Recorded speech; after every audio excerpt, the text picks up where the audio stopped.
Hello mga B! For today's video, gagawa tayo ng instant ramen for dinner. So, kailangan mo ng 450 na tubig.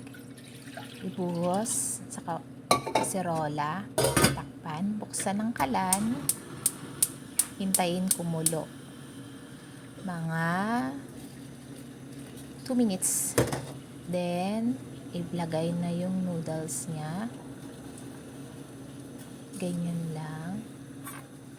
And then, haluin lang. Maghintay lang po ng 2 minutes or more than. At ito, sa isang bowl, ilagay yung instant na soup base niya. And then, okay na. Bubuhos ko na yung noodles, tsaka yung sabaw niya sa bowl. And then, imimix lang natin siya para mahalo yung mga ingredients niya. And then, maglalagay ako ng egg na to.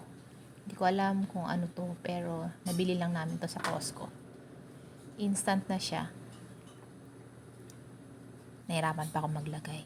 So, ayan, nilipat ko sa iba pwesto. And then, naglagay ako ng nori. Ayan na ang instant noodles ramen ko. Bye! Happy tummy! Bye!